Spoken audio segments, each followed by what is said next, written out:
Murid yang merdeka dimaknai dengan tiga hal, yaitu tidak hidup terperintah, berdiri tegak karena kekuatannya sendiri, dan cakap mengatur kehidupannya dengan tertib.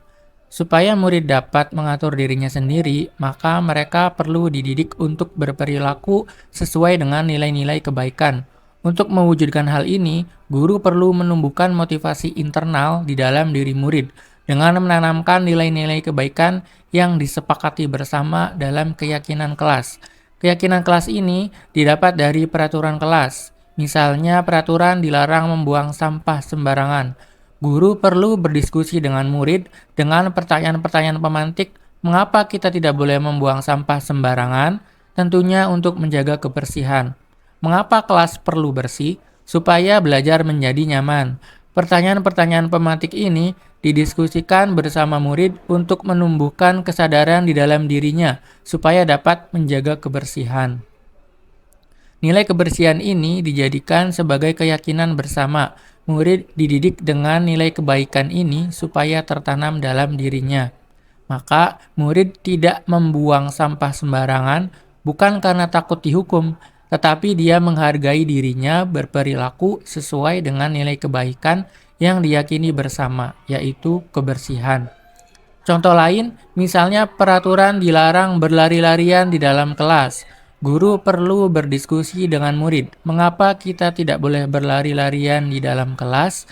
Tentunya untuk menghindari dari kecelakaan seperti terjatuh atau menabrak teman.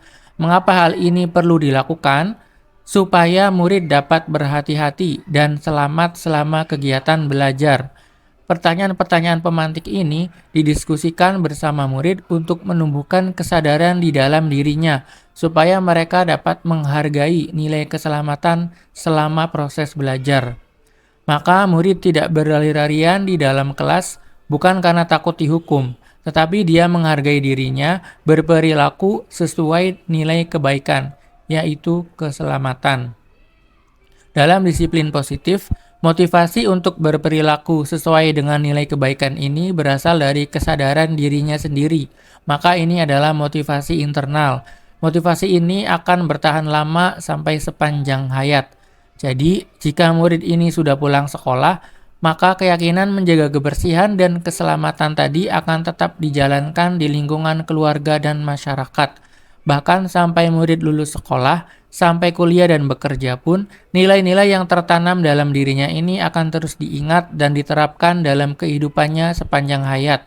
Bukan karena takut hukuman, tetapi karena dia menghargai dirinya sebagai orang yang berperilaku sesuai dengan nilai kebaikan.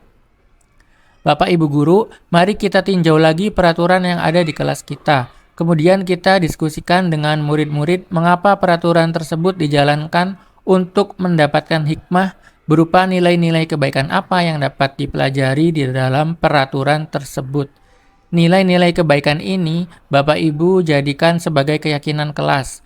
Keyakinan kelas inilah yang diajarkan kepada murid, supaya menjadi kesadaran dalam diri murid dan tumbuh sebagai motivasi internal yang bertahan sepanjang hayat. Maka murid pun dapat menjadi murid yang merdeka, yaitu murid yang cakap mengatur dirinya dengan tertib. Terakhir, izinkan saya menyampaikan sebuah pantun. Ke warung membeli ikan, jangan lupa membeli paprika. Ayo kita ajarkan nilai-nilai kebaikan untuk mewujudkan murid yang merdeka. Sekian dan terima kasih. Salam dan bahagia.